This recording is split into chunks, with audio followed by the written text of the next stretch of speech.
Yəni təsəvvür edin də, Riza Şahın o qorxunc adı gələndə belə adamın qanını donduran qəsri Qacar zindanındasınız. Ən ağır yerlərindən biri. Düz 10 il dözülməz fiziki və psixoloji işgəncələrə sinə gərirsiniz. Sizi sındırmağa çalışırlar, amma yəni heç bir sirri vermirsiniz. İradəniz qırılmır. Bəli, bu çox nadir bir dözüm tələb edir. Ay sağ ol.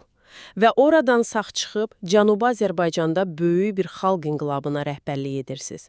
O məşhur 21 Azər hərəkatına, milli hökumət qurursunuz. Və bütün bu qanlı fırtınalardan, belə deyək, ölüm-dirim savaşlarından sağ çıxıb, güya tam təhlükəsiz sayılan Sovet ərazisinə, Şimali Azərbaycana keçirsiniz. Və bundan cəmi 172 gün sonra... Bəli, cəmi 172 gün. Cəmi 172 gün sonra sıradan bir avtomobil qəzasında həlak olursunuz. Sizin dediyiniz bu situasiya kənardan baxanda doğrudan da o qədər absurd görünür ki, yəni bu həm də çox faciəvi bir paradoksdur əslində. Düzdür. Bütün həyatı boyu imperiyalarla, o boyda şah rejimi ilə mübarizə aparan bir liderin sonu heç də epik bir döyüş meydanında bitmir. Məhz. Bu eyni ilə ona bənzəyir ki, kimsə ən qanlı müharibədən sağ çıxır, qəhrəman olur, gəlir evinə və hamamda ayağı sürüşüb ölür. Çox dəqiq müqayisədir. Amma biz bugün tədqiqatçı Əkrəm Rəhimlinin arxiv sənədlərinə əsaslanan Mübarizə burulğanlarında keçən ömür adlı kitabını dərindən təhlil edəcəyik. Sizinlə birlikdə bu dərin təhlili apardıqca adama elə gəlir ki, kimsə o hamamın döşəməsinə əvvəlcədən özü də çox xüsusi bir diqqətlə sabun sürtmüşdü. Aha, tamamilə düzdür. Yəni bugün biz Seyyid Cəfər Pişəvərinin sirli ölümünü, o məşhum 172 günün sonunu araşdıracağıq. Və indidən deyim, rəsmi sənədlərlə şahid ifadələri o qədər toqquşur ki, adam lap məəttəl qalır. Əslində, tarixi mənbələri xərəqlədikcə, o təsadüf adlandırılan qəzanın necə detallı bir şəkildə, yəni ilmə planlaşdırıldığını görmək mümkündür. Doğrudan. Əlbəttə, çünki 2-ci Dünya müharibəsindən dərhal sonra birisiz soyuq müharibənin ilk rüşeymlərinin yarandığı bir dövr idi və kəşfiyyat orqanları belə təsadüflər yaratmaqda çox usta idilər. Elə isə gəlin hadisənin lap özündən başlayaq. O qəribə təsadüflər zəncirinin başladığı səhərdən. Çünki bəzən ən böyük sui-qəsdlər ən xırda logistik detallarda özünü ələ verir. Aha, gəlin detallara baxaq. Tarix 1947-ci il iyunun 11-i. Yer Gəncə Yevlax yolunun 14-cü kilometriliyi, səhər saat 6 radələridir. Bəli. Pişəvəri General Qulam Yəhya və Polkovnik Nuru Quliyev Hacıkənddəki fədai düşərgəsindən qayıdırlar. Dinləyicilərimiz üçün qısaca aydınlaşdırım ki, fədailər Cənubi Azərbaycanda azadlıq uğrunda döyüşən silahlı könüllülər idi. Aha. Və Pişəvəri şimala keçəndən sonra da onları təşkilatlandırmağa davam edirdi. Və həmin o səhər mənbədə çox diqqət çəkən bir detal var. Pişəvərinin özünün böyük markalı, kifayət qədər ağır və təhlükəsiz bir avtomobili var idi. Bəli. Öz maşını var idi əslində. Amma nədənsə məhz o səhər həmin maşın qəfil xarab olur, belə deyə işə düşmür. Təsadüfə baxın. Nəticədə o, Qulam Yəhyanın Hudson, bəzi mənbələrdə isə Ford kimi qeyd olunur, həmin maşınına minməli olur. Baxın, yalnız maşının dəyişdirilməsi deyil, burada sərnişinlərin oturuş qaydasının qəfil dəyişdirilməsi də böyük suallar yaradır. Nə mənada? Kitabda xüsusi qeyd olunur ki, Pişəvəri təhlükəsizlik protokollarına əsasən həmişə, yəni mütləq şəkildə arxada otururdu. Lakin o səhər nədənsə onu qabaqda, sürücünün yanında oturtdular. Aha, yəni qabaq oturacaq da. Bəli. İndi gəlin məntiqi düşünək. Avtomobil qəzalarının statistikasında və xüsusən kəşfiyyat əməliyyatlarında ön oturacaq həmişə ölüm oturacağı adlanır. Çünki qəfil toqquşmada ən ağır zərbəni həmişə o hissə alır. Bu çox məntiqli dərslində. Yəni, 10 il zindanda yatmış, təhlükəsizliyinə bu qədər həssas olan, daim izləndiyini bilən bir siyasətçinin həm maşınının, həm də oturduğu yerin birdən-birə dəyişməsi çox şübhəlidir. Düzdür. Özdə o qədər şübhəlidir ki, mən Yevlax Dövlət Təhlükəsizlik Komitəsinin nümayəndəsi Lətif Salayevin sonraki ifadələrini oxuyanda adam dəhşətə gəlir. O ifadələrdə nə var idi? Məsələ burasındadır ki, bu hadisənin sürücüsü Karnik Melikyan adlı bir şəxs idi. Kitab açıq şəkildə yazır ki, Pişəvəri bu adamdan çoxdan şübhələnirdi. Deməli, əvvəlcədən bir inamsızlıq oldu. Bəli, Melikyanın maşını yolda tez-tez qəsdən saxlaması, belə səbəbsiz bəhanələr gətirməsi Pişəvəridə onun sıradan bir sürücü yox, xüsusi xidmət orqanları ilə işləyən bir qulaq olduğu qənaətini yaratmışdı. Və ən maraqlısı, hadisədən sonra nə baş verir bilirsiniz? Sürücünün üstündən tapılanları nəzərdə tutursuz yəqin ki. Ay sağ ol, müstəntiq gəlib cibini yoxlayanda Melikanın üstündən nə çıxsa yaxşıdır. Düz 10.000 manat nağd pul və bir Walter markalı tapanca. 1947-ci ildən danışırıq ha. Bəli, təsəvvür edirsinizmi, o vaxtın Sovet İttifaqında müharibədən təzə çıxmış, aclıq və qıtlığın hökm sürdüyü bir ölkədə 10.000 manat nə deməkdir? Bu, sadəcə bir sərvətdir. Küllü miqdarda puldur. Sıradan bir sürücünün o qədər pulu və sənədsiz silahı gəzdirməsi qeyri-mümkündür. O pul ancaq xüsusi bir sifarişin avansı və ya mükafatı ola bilərdi, yəqin ki. Üstəlik o sürücünün verdiyi izah da fizika qanunlarına ziddir. Nə deyir ki izahatında? Melikyan iddia edir ki, güya əvvəlki gecə çox içmiş, yəni sarxoş imiş, yuxulu olub və sükana nəzarəti itirib. Amma gəlin vəziyyətə başqa tərəfdən baxaq. Baxaq. Avtomobil mütəxəssisləri çox yaxşı bilir ki, sükan arxasında yuxuya gedən və ya sarxoş olan sürücünün idarə etdiyi maşın adətən yoldan çıxır, kənara sürüşür və ya qövs sızır. Lakin qəza yerinə baxış göstərir ki, maşın heç bir əyləc izi buraxmadan birbaşa ən yüksək sürətlə gedib düz beton divara çırpılıb. Yəni heç tormoz da verməyib.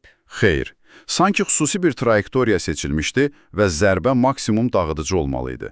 Nəticə isə sizin bayaq dediyiniz o ölüm oturacağı nəzəriyyəsini sübut edir. Çünki ancaq o ağır xəsarət alır, eləmi? Bəli, maşındakı digər 3 nəfər, Qulam Yəhya, Nuru Quliyev və hətta sürücü özü xəsarət alır, amma sağ qalırlar. Ölümcül vəziyyətə düşən yalnız və yalnız qabaqda oturdulan pişəvər olur. Baxın, əgər bütün bu hadisələr zənciri, yəni maşının dəyişməsi, o ön oturacaq, sürücünün cibindəki sərvət, divara çırpılma, bunlar sizə bir sui-qəsd kimi görünmürsə, o zaman gəlin qəzadan sonraki saatlara baxaq. Xəstəxanadakı vəziyyət. Bəli, Yevlax xəstəxanasında baş verənlər. Çünki orada yaşananlar əsl psixoloji və tibbi trillerdir. Deməli, pişəvəri çatdırılır Yevlax mərkəzi xəstəxanasına. Vəziyyəti ağırdır, qan itirir. Amma şahidlərin qeydlərinə görə o komoda deyildi. Huşu yerində idi, düzdür. Bəli, huşu tamamilə yerində idi, danışa bilirdi.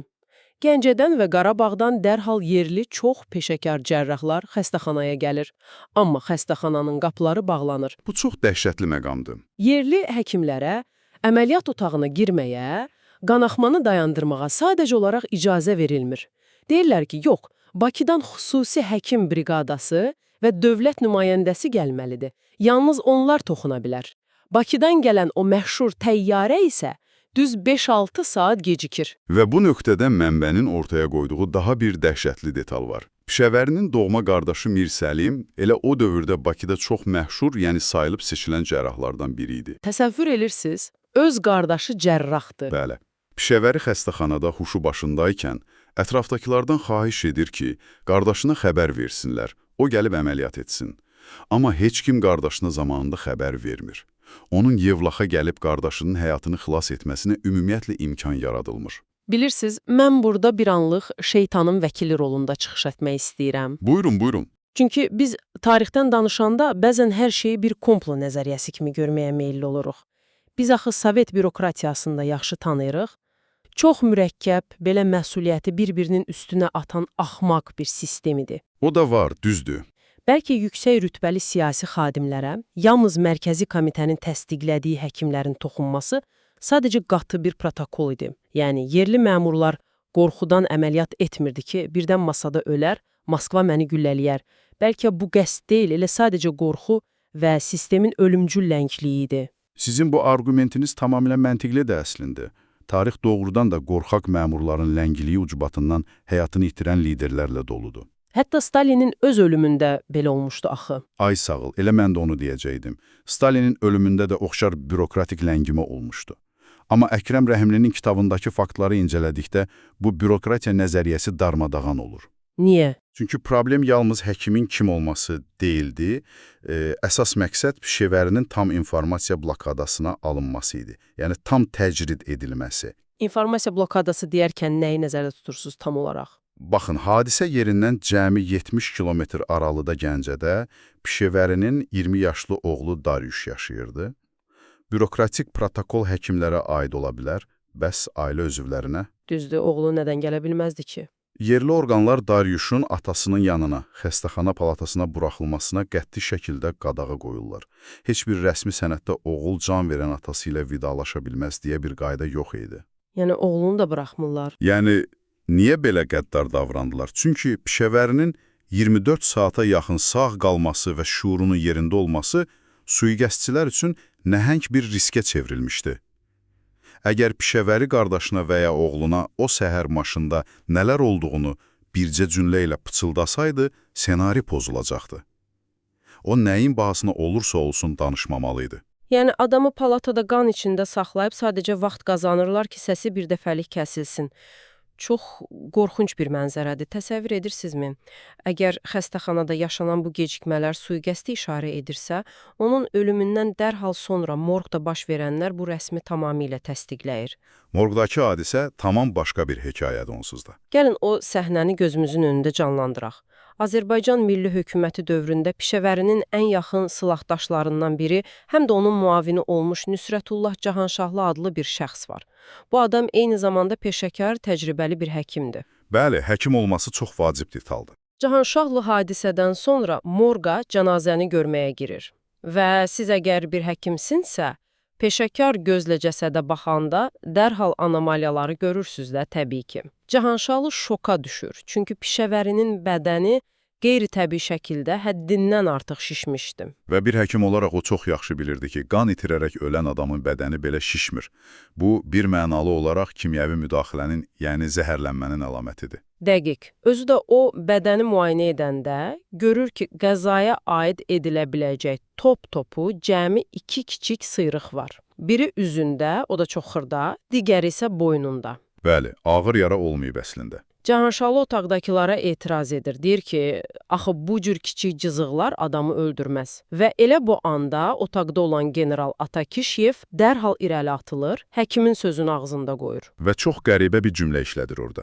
Bəli deyir, siz onunla Rıza Şahın zindanında bir yerdə yatmısınız. Axı bilməlisiniz ki, onun xəstə ürəyi bu sarsıntıya tab gətirəmədi. Bu sözlərdən dərhal sonra isə general əmr edir ki, tabutun qapağını bağlayıb mismarlarını vursunlar. Və bir daha heç kimə cənazəyə baxmağa icazə verilmir. Bilirsiniz, bu səhnə mənə nəyə xatırladır? Təsəvvür edin ki, böyük bir ev yanır, siz gəlib görürsünüz ki, içərdəki adam yanğından yox, əslində əvvəlcədən boğularaq öldürülüb. Amma kimsə gəlib təcili olaraq buldozerinə o evin qalıqlarını təmizləyir, heç bir ekspertizaya yer qoymur. Aha, izləri itirmək üçün. Bəs yaxşı, sual yaranır. Bu qədər açıq-aşkar uyğunsuzluqlar varkən, bu hadisəni araşdıran rəsmi Sovet müstəntiqləri hara baxırdı? Onlar bunu görmürdü. Əslində, sistemin daxilində də vicdanlı və peşəkar adamlar var idi və onlar bu buldozerlə təmizləmə əməliyyatını çox yaxşı görürdülər. Mənbəyimiz qeyd edir ki, bu qəzanı araşdırmaq DTK müstəntiqi Xanlar Abdullayevə tapşırılmışdı. Və o nə tapır? O, dəlilləri, ifadələri topladıqca heyrətə gəlirdi. Hətta bir dəfə öz həmkarı İbrahim Novruzova şəxsi söhbətində açıq şəkildə etiraf etmişdi ki, bu hadisə heç cür avtomobil qəzasına bənzəmir. Bu, daha çox məqsədyönlü bir qəsddir. Görürsüz, sistemin öz adamı belə bunu təsdiqləyir. Amma adətən belə sistemlərdə, necə deyərlər, çox bilən adamların ömrü uzun olmuş, Xanlar Abdullayevin sonu necə oldu bəs? Təəssüf ki, faciəvi bitir onun da sonu. Xanlar Abdullayev işi yekunlaşdırır və dərhal Moskvaya çağırılır. Rəsmi bəhanə çox cəlb edici idi. Güya işi uğurla bağladığına görə onu mərkəzi aparatda yüksək vəzifəyə təyin edəcəklər. Amma Moskvaya sağ-salamat gedən bu gənc müstənqiq çox qısa müddət sonra Bakıya möhürlənmiş sink tabutda qayıdır. Sink tabut. Bax, bu detala xüsusi diqqət etmək lazımdır. Niyə məhz sink? Çünki sink tabutlar xüsusi qaynaq olunurdu və onların açılması həm qadağan idi, həm də fiziki cəhətdən çox çətin idi. Düzdür, kimsə baxmasın deyə. Yəni kimsə onun da cənazəsinə baxıb əsl ölüm səbəbini öyrənməsin. Bir müstəntiqin həqiqətə bu qədər yaxınlaşdığı üçün aradan götürülməsi, bu artıq sıradan bir sui-qəsd deyil. Bu sübut edir ki, hekayənin arxasında Lavrenti Beriyanın rəhbərlik etdiyi Sovet xüsusi xidmət orqanları və ən ali siyasi rəhbərlik dayanırdı. Bəli, bu dövlət səviyyəsində çox yüksək dəqiqliklə icra edilmiş bir təmizləmə əməliyyatı idi. Orada təsadüfi heç nə yox idi. Yaxşı, gəlin indi ən vacib sualı verək. Kriminologiyada belə bir qızıl qayda var da, bilirsiniz. Cui bono. Yəni, bu cinayət kimin xeyrinə idi? Motiv nə idi? Pişəvəri uzun müddət Sovetlər tərəfindən dəstəklənmişdi. Niyə qəfildən nəhəng Sovet İttifaqı ona aradan götürmək ehtiyacı hiss etsin? O axı kimə mane olurdu ki? Bu suala cavab vermək üçün biz gərək 1947-ci ilin o qlobal şahmat taxtasına, dövrün geosiyasətinə baxaq. Bəzi tarixçilər, bilirsiniz, Pişəvərini Sovetlərin itaətkar kuklası kimi qələmə verməyə çalışır. Amma Əkrəm Rəhimlinin kitabı faktlarla sübut edir ki, Pişəvəri heç vaxt marionetka olmayıb. O, zindanda qürurunu sındırmayan adam idi və Sovet emissarlarına da korkörane baş əymək fikrində deyildi. Kitabda bununla bağlı hər hansı dəlil var? Bəli, şahid ifadələrinə əsaslanan belə bir səhnə var. Pişəvəri Şimali Azərbaycanda Sovet nümayəndələrinin üzünə çox sərt şəkildə belə deyir. Deyir, mən qəti şəkildə sizə inanmıram, mənim sizə zərrə qədər etimadım yoxdur. Çox cəsarətli çıxışdı. O, silahı yerə qoymaq istəmirdi. Mərkəzi komitənin razılığı olmadan öz fədailərini yenidən təşkilatlandırır, onlara Gəncə və Şəki ətrafında hərbi təlimlər keçirdir, məqsədi geri İrana qayıdıb mübarizəni, azadlıq hərəkatını davam etdirmək idi. Amma Moskva üçün İranla bağlı vəziyyət artıq tamamilə dəyişmişdi axı, eləmi? O dövrdə ABŞ və İngiltərə artıq İrandakı şah rejiminə açıq şəkildə müdafiə edirdi. Məhz belədir. İkinci Dünya müharibəsi bitib, qlobal güclər yeni dünya düzənini bölüşdürür. Stalin bu yeni şəraitdə Qərb koalisiyası ilə açıq savaşa girmək istəmirdi. O, İrandan ordusunu geri çəkmək və əvəzində şah hökuməti ilə neft konsesiyaları üzrə sərfəli bazarlıq etmək istəyirdi. Yəni, iqtisadi maraqlar önə keçmişdi. Bəli. Amma Pişəvərinin yenidən fədailərlə İrana qayıtması, o partizan müharibəsini qızışdırması, Moskvanın bu səssiz diplomatik neft bazarlığını kökündən darmadağın edirdi. Pişəvərin Moskva üçün idarə olunmaz bir riskə çevrilmişdi. Və bunun da qarşısı alınmalıydı. Subut istəyirsiniz, çox bariz bir subut var. Pişəvərinin ölümündən dərhal sonra cəmi bir neçə günün içində onun qurduğu bütün fədai düşərgələri ləğv edilir. O, inqilabçı döyüşçülərin əlindən silahları alınır və hamısı qalxozlara sürgün edilirlər. Bununla da onların İrana dönüşünə həmişəlik nöqtə qoyulur. Müəllif kitabında o qədər təsirli bir cümlə işlədir ki, bu barədə. Yazır ki, iki Mir Cəfər, Azərbaycanın şimalındakı Bağırov və cənubundakı Pişəvəri imperiyanın oyununda tək qaldı. Çox kədərli mənzərədir, həqiqətən. Doğrudan da elədi, hər ikisi öz pəncərəsindən öz xalqı üçün nəsə qoparmağa çalışarkən, Moskvanın amansız geosiyasi çarxları arasında əzildilər. Yeri gəlmişkən onu da qeyd edək ki, illər sonra 54-cü ildə Mir Cəfər Bağırovun məhkəməsində bu ölüm məsələsi yenidən gündəmə gəlir. Amma iplər Moskvanı uzandığı üçün ört-basdır edilir dərhal. Biz təbii ki, burada heç kimi mühakimə etmirik, biz sadəcə mənbənin təqdim etdiyi faktları incələyirik. Əslində, bütün bu dediklərimiz insanın fiziki cəhətdən məhv edilməsidir. Amma avtoritar rejimlər üçün təkcə adamı öldürmək kifayət etmir. Daha qorxunculusu, onun yaddaşlardan ümumiyyətlə tarixdən silinməsi cəhdidir. Hadisələrin sonraki axarı da bunu çox aydın göstərir. Bəli, o dəfn məsələsini deyirsiniz də yəqin. Aha, dərhal dəfn prosesi. Ağladığı, o boyda inqilaba rəhbərlik etmiş bir liderin cənazəsini gətirirlər. Amma onu fəxri xiyabanda filan dəfn etmirlər. Buzovnada çox uzaq, qapalı bir yerdə, Yaşıl Bağ adlanan yerdə səssizcə, gizlincə torpağa tapşırırlar. Heç kimin xəbəri olmadan. Ən sarsıdıcı məqam isə odur ki, qəbrin üzərinə nə bir ad, nə də bir baş daşı qoyulmur. Əksinə, qəbrin izi itməsi üçün üzərində qalın gül kolları əkirlər. Rəsmi qəzetlər xəbəri lap küncdə xırda şriftlərlə verir. O biri tərəfdə isə Tehran radiosu bu ölümdən sevinç və rişxəndlə bəhs edir. O cənazə yalnız 1965-ci ildə o kolların altından çıxarılıb fəxri xiyabana köçürülür. Bilirsiniz, bu məzarsızlaşdırma mexanizmi totalitar rejimlərin ən sevimli psixoloji silahıdır. Qəbrin üzərində gül əkmək bəlkə poetik görünə bilər. Amma əslində bu, yaddaşın üstünə beton tökmək deməkdir. Hakimiyyətlər yaxşı bilirlər ki, lider öləndə onun məzarı bir inanc yerinə, simvola çevrilə bilər. Qəbri itirməklə onlar həm də o hərəkatın ümidlərini dəfn etməyə çalışırdılar. Görürsünüzmü, bu necə dərin və sarsıdıcı bir hekayədir. Biz bugün tədqiqatçı Əkrəm Rəhimlinin əsəri vasitəsilə o 172 günlük bir sirrin içinə girdik. Seyid Cəfər Pişəvərinin ölümü qəza idi, yoxsa qəsd? Biz faktları və ehtimalları yan-yana qoyduq. Ən nəhayətində isə fərdin faciəsinin bütöv bir xalqın azadlıq hərəkatının yarımçıq qalması ilə necə kəsişdiyini gördük. Bəli, bu sadəcə bir nəfərin yox, bütöv bir ideyanın faciəsi idi əslində. Bilirsiniz, biz gələcək nəsillər olaraq tarixi oxuyanda inqilabların həmişə cəbhədə, tüfənglərin altında baş verdiyini zənn edirik. Lakin bu mənbə bizə başqa bir həqiqəti pıçıldayır. Böyük inqilabların taleyi çox vaxt isti ofislərdə, xəritələr üzərində əyilmiş siyasətçilərin masa arxasında həll olunur. İndisə mən istəyirəm siz, hörmətli dinləyici, bir anlıq düşünəsiniz. Nəyi düşünmələrini istərdiniz? Təsəvvür edin, əgər o səhər Pişəverinin o möhkəm Buick avtomobili qəfil xarab olmasaydı, yaxud da xəstəxananın qapıları bağlanmasaydı və qardaşı vaxtında gəlib cərrah masasının arxasına keçə bilsəydi, bəlkə də biz bugün dərsliklərdə tarixin tamamilə başqa bir ssenarisini oxuyurduq. Tarix təsadüfləri sevmir, amma kiçik detallar böyük mənzərəni tamamilə dəyişə bilir. Məhz elədir. Bir insanın həyatının son 172 günü bizi onu öyrədir ki, bəzən ən böyük, ən dəhşətli sirlər əzəmətli abidələrin altında yox, məhz o cəlladların tələsik vurduğu tabut mismarlarının və adsız məzarların üzərinə qəsdən əkilmiş gül kollarının altında gizlənir.